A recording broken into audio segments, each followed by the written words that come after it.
سخیوں کی محفل میں آپ آئے ہیں تو دشمنوں کو عطا کرنے والے ہیں آپ، تو ہم ان کے وہ خادموں میں سے۔ عزیزو،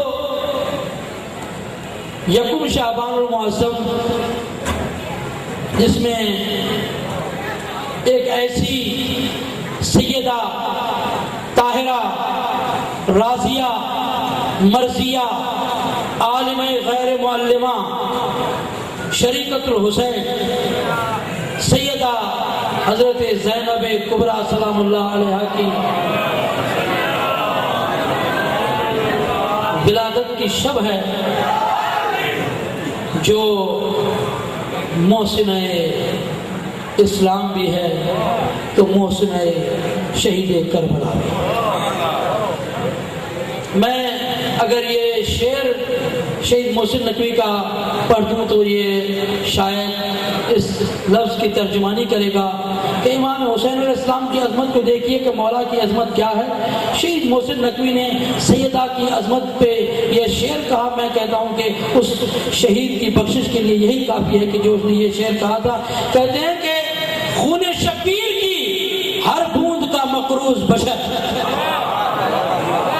خون شبیر کی ہر بوند کا مقروض بشر، خون شبیر ہے مقروض مگر زینب، خون شبیر ہے مقروض مگر زینب کا، یعنی جتنی بھی محنت امام حسین علیہ السلام نے کی اس کو بچایا زینب کبریٰ۔ شب جمعہ ولادت امام حسین، ولادت سیدہ کی محفل، عزیزو روایت میں یہ ہے کہ شب جمعہ مولا آپ سب کو شب جمعہ مولا حسین کی کربلا میں زیارت نصیب فرمائے۔ روایت میں یہ ہے کہ تمام انبیاء اولیاء اوصیاء جتنے بھی نبی ہیں رسول خدا کی قیادت میں کربلا میں امام حسین کی زیارت کو جاتے ہیں، جتنے بھی نبی ہیں۔ جب رسول خدا پہنچتے ہیں تو کہتے ہیں السلام علیکم یا ابا عبداللہ، اے ابا عبداللہ آپ پہ ہم تمام نبیوں کا سلام ہو کہ آپ نے ہماری محنت کو بچایا۔ توجہ فرمائیے گا، ایک عالم دین امام حسین علیہ السلام کے حرم میں پڑھ رہے تھے، وہ بھی شب جمعہ، یہ میں نے کتاب میں نہیں پڑھا لیکن اس عالم دین نے پڑھا ہوگا، وہ پڑھ رہے تھے کہ بیان کر رہے تھے کہ ہاں یہ سچ ہے کہ تمام انبیاء کو رسول خدا لے کر آتے ہیں کربلا میں سلام کرنے کے لیے، اور یہ کہتے ہیں کہ آپ نے ہماری محنت کو بچایا، ہماری رسالت کو بچایا، ہماری نبوت کو بچایا، ہماری محنت کو بچایا۔ یہ جب سلام کرتے ہیں امام حسین، سلام کا جواب دینے کے بعد کہتے ہیں اے میرے نانا یا رسول اللہ، ہاں یہ صحیح ہے کہ میں نے نبوت کو بچایا، میں نے رسالت کو بچایا، میں نے وحدانیت کو بچایا، میں نے قرآن کو بچایا، میں نے آپ کے سلاموں کو قبول کر لیا۔ لیکن اے نانا، اگر آپ چاہتے ہیں کہ آپ کے سلام کو مکمل کیا جائے، آؤ میری قیادت میں وہاں پہ چلیں جس نے مجھ حسین جو نبیوں کو بچائے اسے حسین کہتے ہیں، جو حسین کی محنت کو بچائے اسے زینب کہتے ہیں۔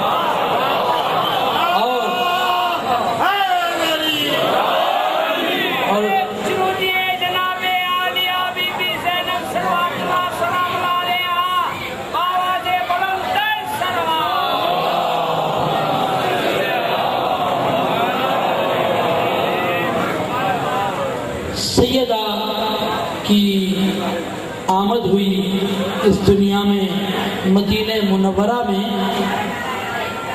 رسول خدا وہ ہیں جو وما ینطق عن الہویٰ کا مصداق ہے۔ عزیزو، پہلے میں آپ کی خدمت میں یہ عرض کروں، جس طرح رسول خدا وحی الہی کے علاوہ کلام نہیں کرتے، اس کا مطلب یہ ہے کہ رسول خدا وہ جو کلام کرتے ہیں، جو ارشاد فرماتے ہیں، وحی الہی کے مطابق وہ بات ہوتی ہے، قرآن کی ترجمانی کرتی ہے۔ جو ان کا کلام، یہ کہوں کہ کہ یہ قرآن ناطق وہ قرآن سامع، کوئی فرق نہیں۔ میں نے پہلے بھی عرض کیا تھا کہ یہ وما ینطق عن الہویٰ کے مصداق، تو یہ آپ کے ذہن میں رہے کہ رسول خدا نے یہ ارشاد فرمایا کہ میں بھی محمد، میرا پہلا بھی محمد، میرا آخری بھی محمد، میرا بیچ والا بھی محمد، ہم سب کے سب محمد ہیں۔ اس کا مطلب یہ ہے کہ جس طرح میری زبان کی گواہی اللہ دے رہا ہے کہ میں وحی الہی کے مطابق کلام کرتا ہوں، جس طرح میں وحی الہی کے مطابق کلام کرتا ہوں، علی ہوگا وہ بھی وحی الہی کے مطابق کلام کرے گا، حسن مجتبیٰ ہوگا وہ بھی وحی الہی کے مطابق کلام کرے گا، حسین شہید کربلا ہوگا وہ بھی وحی الہی کے مطابق کلام کرے گا۔ یہ جتنے بھی معصوم ہیں جو بھی کلام کریں گے وحی الہی کے مطابق کلام۔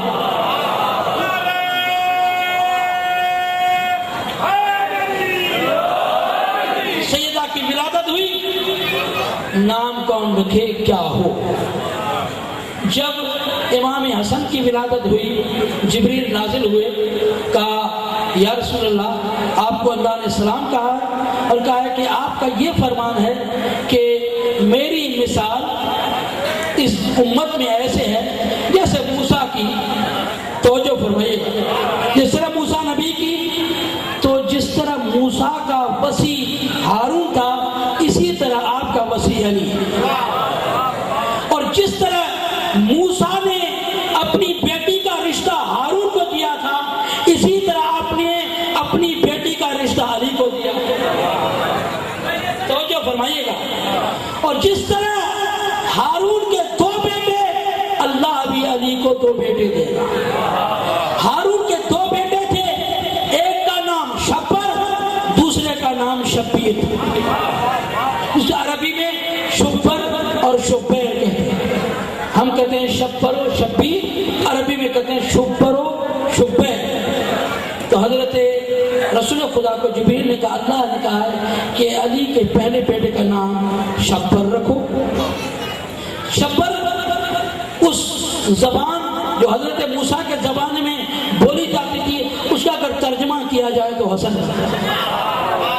اور جب امام حسین کی ولادت ہوئی تو کہا گیا اس کا نام رکھو شبیر، شبیر کا معنی حسین، یعنی شبر ہو تو حسن، شبیر ہو تو حسین، یہ ہے وہی الہی۔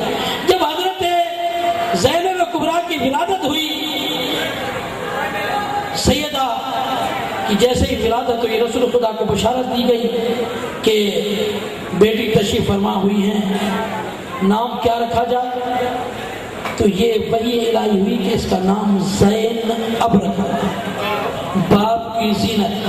عزیزو، حضرت آدم سے لے کر حضرت خاتم تک اور حضرت علی علیہ السلام تک جتنی بھی بچیاں پیدا ہوئی، جتنی بھی بیٹیاں پیدا ہوئی، کسی کا بھی نام زینب نہیں رکھا گیا، اور زینب کا معنی کیا ہے؟ باپ کی زینت۔ توجہ فرمائیے گا، دنیا کا دستور ہے کہ بیٹا باپ کی زینت بنتا ہے اور بیٹی ماں کی زینت بنتی ہے، یعنی کیا؟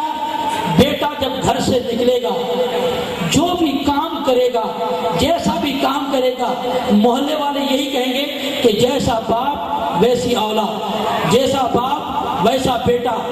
ہونا تو یہی چاہیے تھا کہ حضرت امام حسن و حسین کو زین اب کہا جاتا کہ یہ باپ کی زینت ہے، کیونکہ بیٹا ہے، ان کے کردار سے مولا علی کی خوشبو آتی ہے، اور حضرت زینب کے لیے یہ کہا جاتا کہ یہ ماں فاطمہ کی زینت ہے۔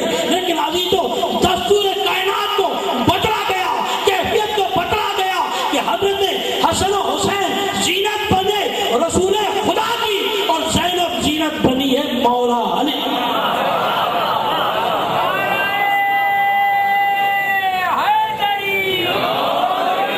باپ کی زینت یہ لقب ہے، دیا گیا کہ باپ کی زینت ہے۔ لقب کب دیا جاتا ہے؟ جب کوئی کارنامہ انجام دیا جائے۔ قدم کا مولا علی ہے، یہاں پہ اگر کوئی آ کر خادم بنے گا، پہلے اگر خادم نہیں تھا اسے خادم قدمگاہ نہیں کہیں گے، لیکن جب آ کے خدمت کرے گا تو اسے کہیں گے خادم قدمگاہ، یعنی اس نے کام انجام دیا۔ تو یا کوئی بھی کام ہو، جب وہ کارنامہ انجام دیتا ہے، رسول خدا سے لے کر رسول خدا دنیا میں تشریف لائے، رحمت بن کے آئے تو رحمت للعالمین۔ حضرت علی علیہ السلام جب انہوں نے غزوات فتح کیے، جنگیں فتح کی، تو انہیں فاتح خیبر و خندق کا لقب ملا۔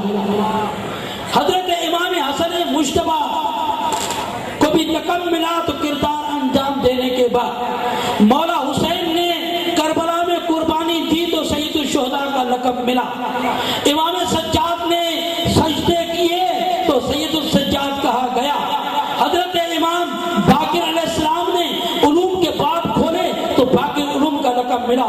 امام جعفر صادق نے دنیا میں سچ کو پھیلایا تو صادق آل محمد کا لقب ملا۔ امام موسیٰ کاظم نے غصے پہ کنٹرول کیا تو کاظم کا لقب ملا۔ حضرت